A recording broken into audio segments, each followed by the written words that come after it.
Welcome all student. कल मैंने आपकी जो त्रिकोणमिति में जो समस्याएं आई थी उनका समाधान कर दिया। कल फिर मेरे पास में किसी ने कोई मैसेज नहीं किया कि सर जी अभी भी ये समस्या है, तो मेरा उससे यही सारांश निकलता है मेरे अनुसार कि आगे चलना चाहिए।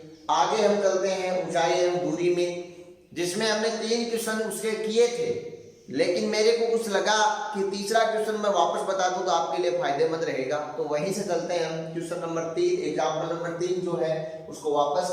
बच्चों एक बात ध्यान रखना भाई, कि जो क्वेश्चन बता रहा हूं ना, यहाँ पर आप में और मेरे में कोई खास अंतर नहीं रहेगा। बात यह है कि अपन क्वेश्चन की थ्योरी को कैसे समझते हैं और उसको डायग्राम के रूप में किस प्रकार से तैयार करते हैं। साथ साथ क्वेश्चन पढ़ते जाना, हो सके तो अभी किताब साथ लेके बैठो और लाइन टू लाइन जैसे मैं क्वेश्चन की पढ़ता हूं उसी अकॉर्डिंग आप पढ़ो, बहुत अच्छे तरीके से समझ में आएगा।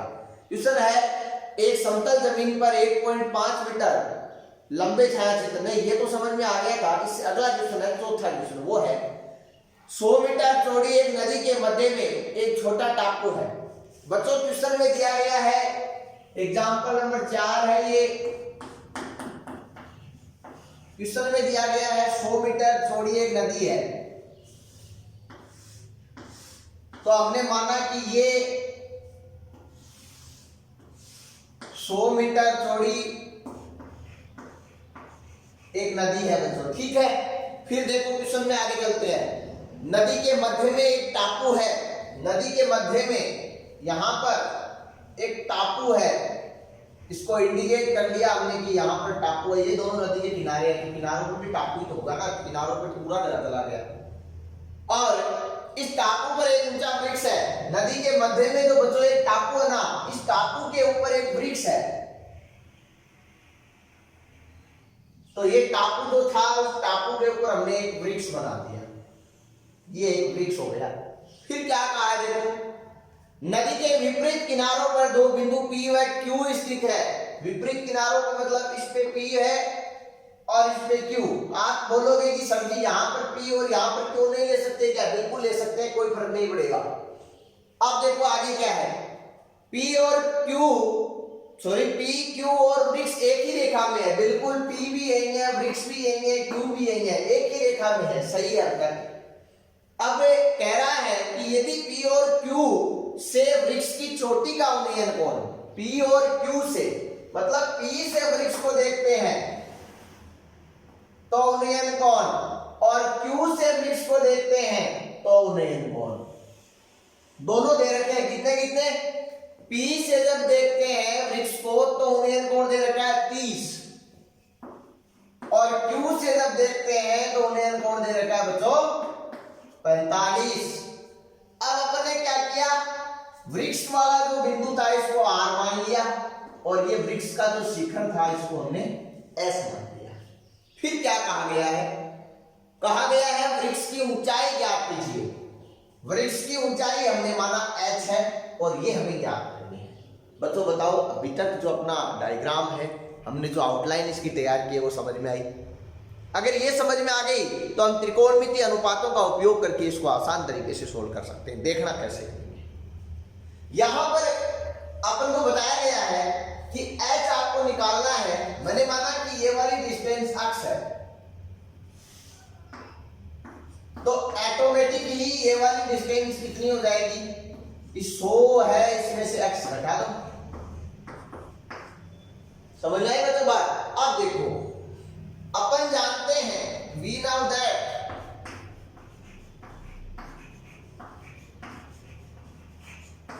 tan थीटा बराबर लंबटे आधार। समझ में आई बच्चों बात? अब पहले तो लेते हैं त्रिभुज PRS को, फिर लेते हैं त्रिभुज QRS को। त्रिभुज PRS में, जो त्रिभुज PRS है उसमें क्या, tan का मान इस त्रिभुज में कितना है, थीटा का मान है 30। लंब का मान यहाँ कितना है, h। a आधार का मान कितना है बच्चों, x। तो यहां से ये आ गया tan 30 का मान कितना होता है, 1/√3 और h/x। ठीक है बच्चों, अब यहां से हम लोग क्या निकालें, h हमें निकालना है, तो h निकाल लेते हैं। कैसे? बदल गुणन करके। h बराबर क्या आता है, यहां से अक्ष को उधर भेज दो, इसको इधर भेज दो, तो क्या आ जाता है बच्चों, ध्यान से देखो। इस अक्ष को इधर भेजते हैं, अक्ष गुणा में चला गया, पट्टा में √3 पढ़ाई। मीटर में आएगी बिंदु समीकरण नंबर। बोलो कोई दिक्कत है? उन्हें कोण 30 डिग्री दिया गया था, बिल्कुल 30 ही था। अब आते हैं त्रिभुज QRS में।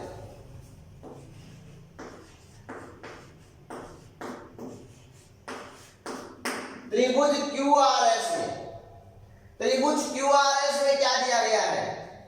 tan का मान है, थीटा का जो मान है वो यहाँ 45 है, लंब का मान है वो h है, और आधार का मान है वो 100 - x। अब बच्चों आपको बताया tan 45 का मान कितना होता है? 1, तो 1 बराबर h/100 - x। ठीक है, यहां से h बराबर क्या आ गया? 100 - x। ठीक है बच्चों, अपन को क्या चाहिए? h चाहिए, मतलब अपन को चेंज किसको करना? x को करना। ये समीकरण नंबर दे दी 2। ठीक है, अब चलो पुनः समीकरण 1।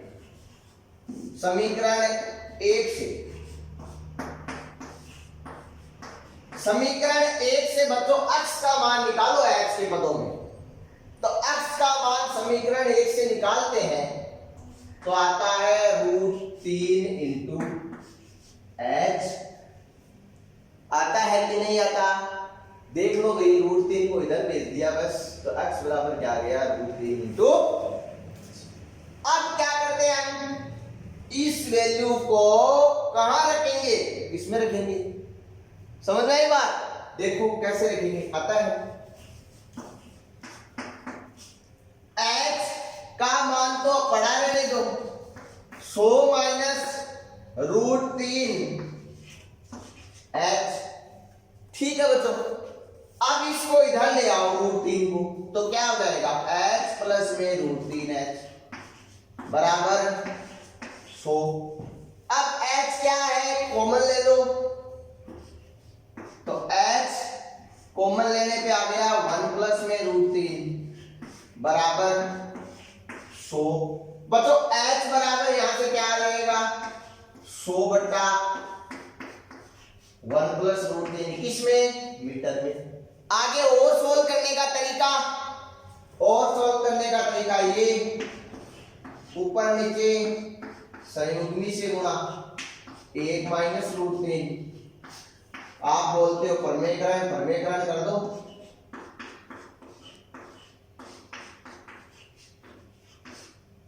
अब देखो यहां क्या बचा? यहां 1 का स्क्वायर -√3 का स्क्वायर। ठीक है बच्चों, तो देखो फिर क्या आता है, यहां से इधर ले बता रहा हूं। h बराबर 100 × 1 - √3 बट्टा में 1 - 3। तो ये यहां से -2 बचेगा ना, माइनस को कैंसिल करने के लिए ऊपर से माइनस कॉमन लेता हूं, तो देखो क्या आएगा? -100 √3 - 1 बट्टा में 2, किसका? माइनस का। माइनस से माइनस काट दो, 100 में 2 का पार्ट दो, 50 √3 - 1 किस में आ रहा है? ये मीटर में। यही क्या है? ठीक है बच्चों, ध्यान से इस क्वेश्चन को थोड़ा समझो कि भाई ये अपने पास में इसका कितना आंसर आ रहा है। फिर हम अगले क्वेश्चन पे चलते हैं। अगला क्वेश्चन आपको बताता हूं मैं, देखो क्या है। Question number 5। क्वेश्चन नंबर 5 में कहा गया है कि एक कार एक सीधी सड़क पर चल रही है। बच्चों एक कार है, एक सीधी सड़क पे चल रही है, तो एक सीधी सड़क बनाओ, एक भी चित्र बनाओ सीधी सड़क का ए बी। फिर कहा गया है जो एक मीनार की ओर जाती है, कहने का मतलब सड़क के एक किनारे पे, बी किनारे पे एक मीनार बना दो, क्योंकि मीनार की ओर जा रही है कार, सड़क पे चलती हुई जा रही है। तो अभी तक कैसा बन गया, ऐसा बन गया। अब क्या कहा गया है, मीनार से 500 मीटर की दूरी पर, मीनार जो है ना ये यहां बनाए, इससे 500 मीटर इधर जो कार है उसका मीनार जो कार में बैठा व्यक्ति मीनार को जब देखता है तो जो उन्नयन कोण बनता है ना वो बच्चों कितना है, 30 डिग्री। देखते हैं, एक मिनट।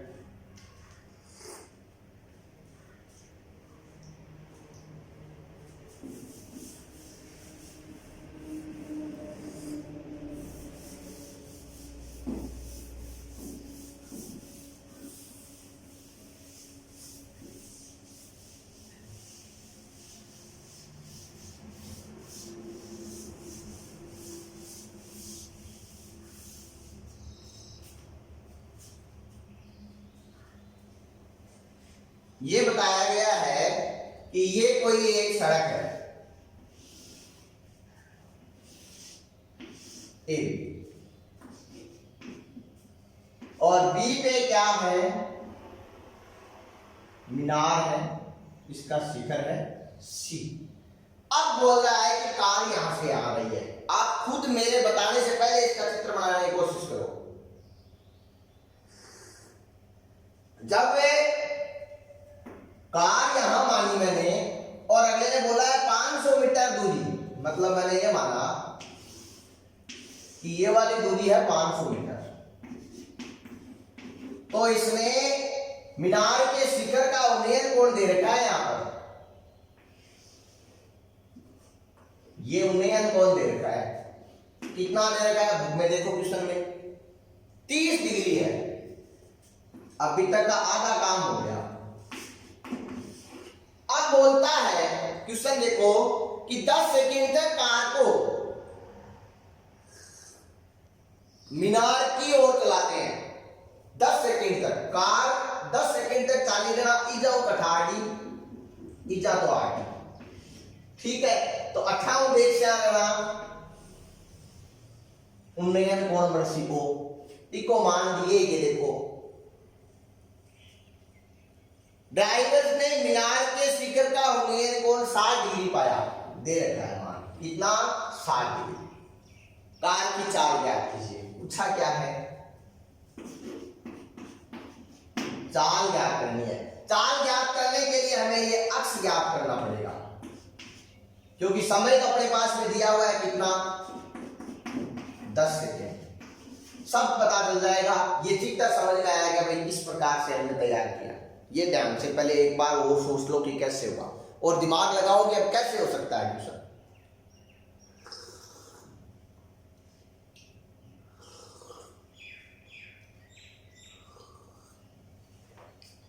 किस प्रकार से हम सॉल्व कर सकते हैं, देखो बच्चों। We now that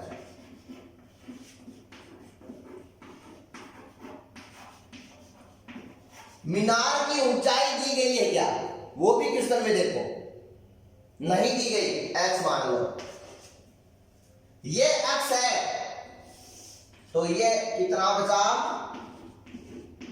500 minus x metre. ऊंचाई भी इसमें मीटर। हम जानते हैं tan थीटा बराबर लंबटे, ठीक है। अब सबसे पहले तो दो त्रिभुज बन रही है। त्रिभुज कौन कौन सी बन रही है, त्रिभुज ये सी ए बी बन रही है और सी डी बी बन रही है। समझ में आई बच्चों बात। तो त्रिभुज A B C, tan theta का मान कितना है एबीसी में, 30। लंब का मान कितना है h, और आधार का मान कितना है 500, यहां से यहां तक। तो बच्चों यहां से 35 का मान कितना होता है, 1/√3 h बटे 500। यहां से h का मान कितना आ गया वो देखो, कितना h का मान ये इधर जाएगा 500 बटे √3। किसमें? मीटर में। h का मान तो निकल गया ना, लेकिन हमें किसका मान चाहिए? इस v का चाहिए। तो पहले x का और निकालना पड़ेगा। कैसे? दूसरी वाली त्रिभुज से। त्रिभुज कौन सी? DBC या BCD में tan थीटा, थीटा का मान कितना है? 60। फिर h बट्टा आधार इसका कितना है? 500 माइनस x। ठीक है बच्चों। अब यहां से tan 60 का मान आप जानते हो कितना होता है? √3। h का मान हमने जो निकाला वो रख दो, 500 बट्टा √3, और जो बट्टा में टर्म पड़ी है वो भी रख दो। वज्रगुणन कर दो बच्चों, ये इधर जाएगा √3 इंटू √3, 500 माइनस x बराबर 500। ठीक है बच्चों। अब √3 को √3 से गुणा किया तो 3 आ गया।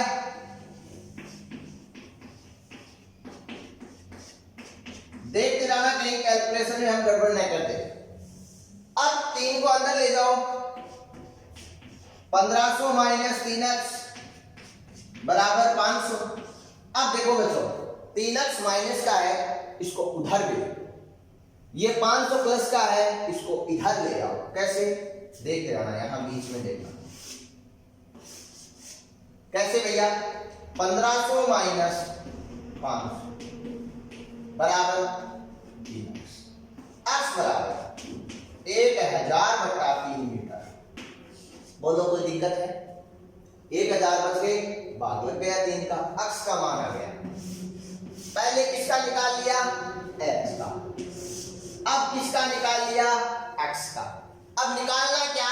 वहां चलते हैं। देखो इधर से कोई काम नहीं इसका, ये जो भी नल दैट है ये हो गया आपका जहां जरूरत थी। अब आपको चाहिए क्या? v चाहिए। अक्ष दूरी तय करता है ना। अक्ष दूरी कौन सी है बच्चों? ये वाली। 10 सेकंड में इतनी तो दूरी तय करता है। चाल आपको पता है, दूरी बटा समय, तो चाल v बराबर अक्ष बटा t। कितनी? अक्ष का मान है 1000 बटा 3, और t का मान दिया हुआ है अगले का 10 सेकंड। तो ये मीटर था, ये पर सेकंड हो गया। 10 एक 0 से 1 0 काट दो, v का मान आ जाता है 100 बटे 3 मीटर प्रति सेकंड। ये चाल है किसकी? का। इस चाल से कार्य चल रहे हैं।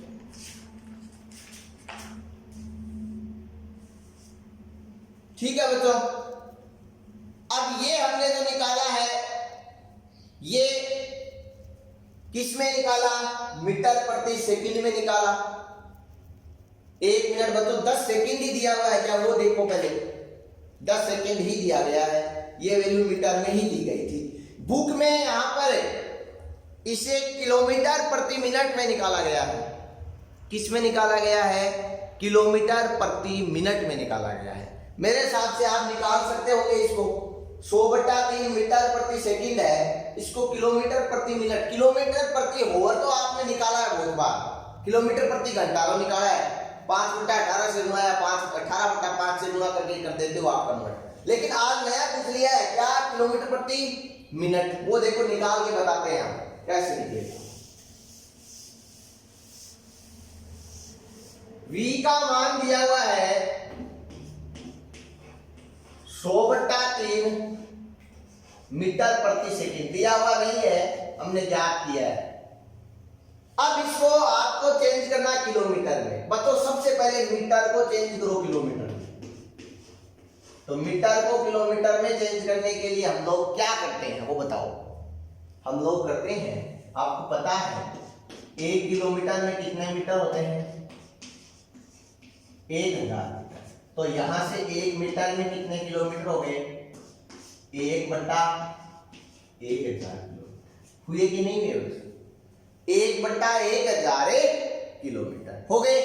तो हम क्या कर सकते हैं? इसकी जगह किलोमीटर, अगर मीटर की जगह किलोमीटर ले तो बट्टा में 1000 ले भैया।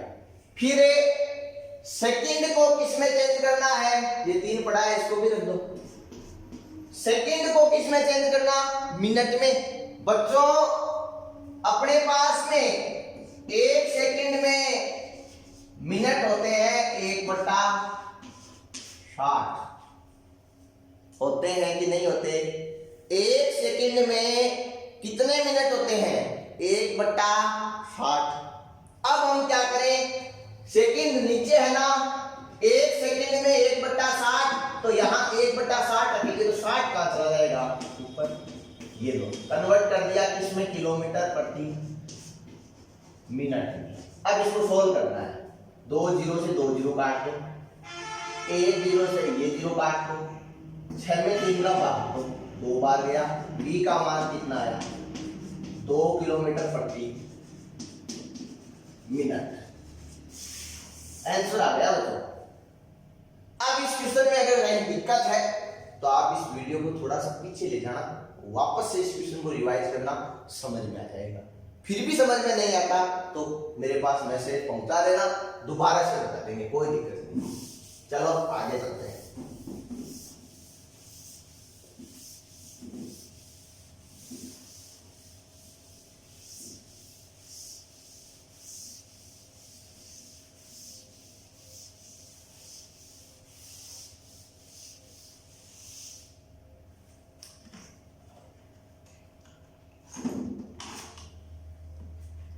अगला क्वेश्चन है क्वेश्चन नंबर 6। उसमें दिया गया है किसी मीनार के आधार से, देखो बच्चों क्या दिया गया है क्वेश्चन नंबर 6 में, किसी मीनार के आधार से A और B दूरी पर एक ही रेखा पर स्थित 2 बिंदु क्रमशः C व D से देखने पर मीनार के शिखर के उन्नयन कोण एक दूसरे के पूरक है। बच्चों क्वेश्चन बहुत अच्छा दिया हुआ है, बहुत कंसेप्ट काम आएगा। क्या आएगा, किसी मीनार के आधार से, देखो बच्चों क्या, ये कोई मीनार है, ये इसका आधार है। मीनार के आधार से A व B दूरी, क्या कहा, आधार से A व B दूरी, यही तो बोला है ना। अब इनमें से पता ये लगाना है कि A ज्यादा है कि B ज्यादा। क्वेश्चन में देखो कोई स्पष्ट हो रहा है क्या, मीनार के आधार से A और B दूरी पर एक ही रेखा पर स्थित, ये तो है कि एक ही रेखा पे है, लेकिन ये पता नहीं कि बड़ी कौन सी है। तो पहले जो आई वो बड़ी ले लो, तो मतलब A को ढूंढ लो। माना कि A दूरी पे जो पॉइंट है वो तो यहां है, तो मतलब ये दूरी तो क्या है, A है। दूसरा इसी रेखा पे B दूरी, तो ये दूरी है, ये क्या है, B है। ठीक है बच्चों, अब हमें आगे क्या कहा गया है, बिंदु कौन से है, क्रमशः C व D, मतलब ये जो A दूरी का बिंदु है ये तो C है, और B दूरी का जो बिंदु है वो कौन सा बिंदु दिया गया है, ये वाला D बिंदु दिया गया है। ठीक है बच्चों, अब इसमें आगे क्या कहा गया है कि शिखर के उन्नयन कोण एक दूसरे के पूरक, मतलब यहां से शिखर को देखते हैं,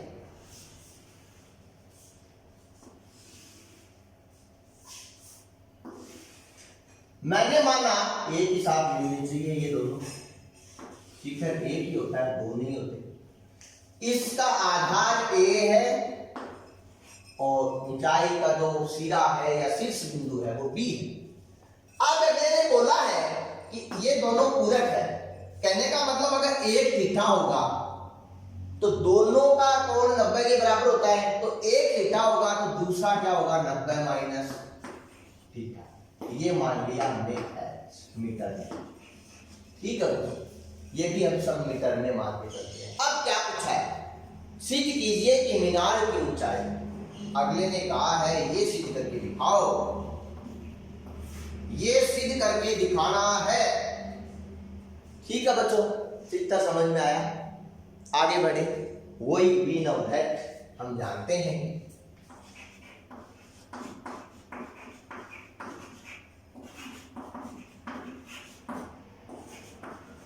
एक रेखा बराबर लंब बटे दो त्रिभुजें हैं दोनों को अलग अलग लेके करो। पहले लेते हैं त्रिभुज ए बी सी।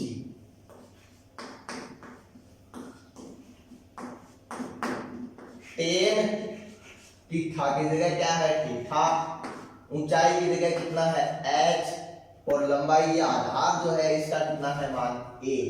ठीक है बच्चों, तो यहां से अपने पास में h का मान क्या निकल के आया a इंटू 10। फिर त्रिभुज कौन सी है दूसरी ए बी डी,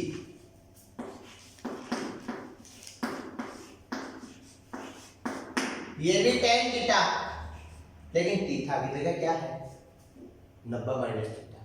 क्या है बच्चों थीटा की जगह 90 माइनस थीटा, और 90 माइनस थीटा है अपने पास में, तो हम क्या कर सकते हैं यहां से क्या किया जा सकता है बच्चों tan 90 माइनस थीटा किसके बराबर cot थीटा के। अगले स्टेप में करेंगे, और होता क्या है h बटा आधार लंबाई लंब बटा आधार, लंब का मान h, आधार का मान कितना b। अब देखो tan 90 माइनस थीटा का पूरा कोण होता है कोट का, तो इसको लिख सकते हो cot थीटा। साइड में लिख लेना चूंकि tan 90 माइनस थीटा बराबर cot थीटा। ठीक है, अब यहां से आप क्या कर सकते हो h ऊपर पड़ा है tan थीटा पड़ा है, इसको वापस से tan थीटा मिलाओ। cot थीटा का जस्ट उल्टा क्या होता है tan थीटा। यहां से आप वापस जब इसको tan थीटा मिले, तो बच्चों ध्यान रखना है इस स्टेप का, ये समीकरण नंबर 1 है। हम ये काम क्यों कर रहे हैं बहुत जरूरी है, ध्यान रखना है इस स्टेप का। We now that tan theta बराबर 1/cot थीटा। पूरा कोणे के साथ साथ में ये भी होता है, विलोम भी होता है आपस में। तो यहां से आप अगर tan थीटा निकालो, इसलिए tan थीटा का मान यहां से कितना आएगा b/h, समीकरण नंबर 2। ठीक है बच्चों, अब देखो समीकरण 1 में दिया हुआ है tan थीटा h में a, समीकरण b में दिया हुआ है tan थीटा b में h। दोनों ही tan थीटा है, दोनों की LHS बराबर है, तो दोनों की LHS बराबर होने पे हम क्या कर सकते हैं RHS को बराबर कर सकते हैं। तो समीकरण 1 व 2 से, समीकरण 1 व 2 से क्या h में a बराबर h b में वर्धन गुणन कर लो, h स्क्वायर बराबर ab, h बराबर क्या आ गया √ab, जो हमने सिद्ध करना था वो हमने कर दिया। ठीक है बच्चों, आया समझ में। अब चलते हैं नेक्स्ट क्वेश्चन, देखते हैं क्या है। नेक्स्ट क्वेश्चन में बताया गया है कि एक 80 मीटर चौड़ी सड़क, क्या बताया गया है 80 मीटर चौड़ी सड़क है। सड़क के दोनों आमने सामने समान लंबाई के 2 पोल लगे हैं, समान लंबाई के 2 पोल लगे हैं, खंभे लगे हुए हैं, और इन दोनों खंभों के मध्य सड़क के एक बिंदु से, ये कहने का मतलब ये है कि आप कभी सड़क से गुजरे हो, शहरों में गए होंगे कभी, सड़क हाईवे जो है उसके दोनों तरफ क्या लगे रहते हैं बिजली के पोल लगे रहते हैं। तो ऐसा ही मानो कि जैसे ये कोई सड़क है, यहां पर भी पोल है, यहां पर भी पोल है, समझ में आई बच्चों बात। और दोनों पोलों को देखता कहां से है, बीच में कोई आदमी खड़ा है वहां से देखता है, तो मेन पोल बन जाता है। तो बच्चों इस क्वेश्चन को आप करने की कोशिश करना, हो जाए अच्छी बात है, हमें हम